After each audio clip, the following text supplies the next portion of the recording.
piscineira aí. Eu vou pôr aqui no teu bolso minha chave. As corridas hoje em dia modernas, já tá no chão. até esqueci. Fazer o sim. Bom, eu quero dizer que eu não acredito que Deus nos privaria da vida após a morte desse corpo humano. Não faz sentido para mim contemplar as criações de Deus tão maravilhosas e tão minuciosas em tantos detalhes, se pensarmos no universo e sua infinidade de corpos celestes, em nosso planeta e a quantidade de vida aqui existente, em nosso corpo, em cada célula, em cada átomo, que juntos com o que chamamos de alma, espírito, eu superior ou chispa divina, nos dá a vida. Eu não acredito que tudo isso tenha um fim depois de um ciclo tão curto de 60 e poucos anos, que foi o caso do meu pai. 63 anos exatamente. Hoje é um dia muito especial, ele estaria completando 67 anos nessa existência. Então eu não acredito que a palavra certa para expressar o fim de um ciclo de vida seja a perda.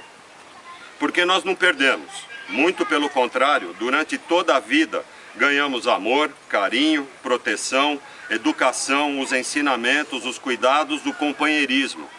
Enfim, chega o dia em que segue o fluxo natural da criação e morre a existência física.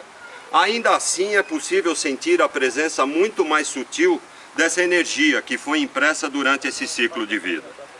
Nós da família Bertain queremos agradecer ao Sr. Indalécio e ao Sr. Daniel pela iniciativa de oferecer este espaço no Clube San Marco para prestar essa homenagem ao meu pai, Augusto Bertain, e marcar simbolicamente a passagem desse ser humano excepcional, que aqui fez tantos amigos e tinha imenso prazer em ver toda a família reunida neste local. Muito obrigado a vocês e nós estendemos esta homenagem a todos os amigos que fizeram parte dessa convivência enquanto existiram neste ciclo de vida, que hoje, num outro ciclo, estão presentes também com certeza. Obrigado. Ai, vocês dois tiram o pano. Tá bom, tira o pano.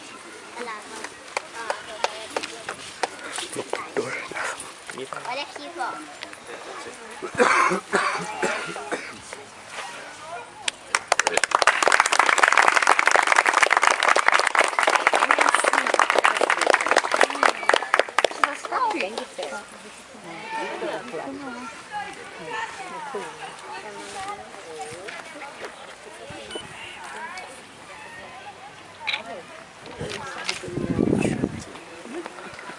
Eu agradeço Pode parar.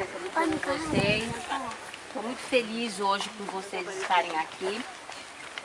Agradeço a presença da minha amiga Dice, porque o marido dela era assim, moleque, os dois juntos. E hoje ele também já está na outra dimensão, com certeza aqui junto com nós, mas correndo um atrás do outro. Com certeza. Tá? Obrigada, Helena. Obrigado.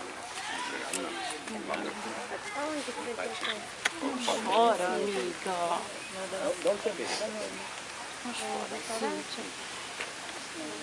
Eles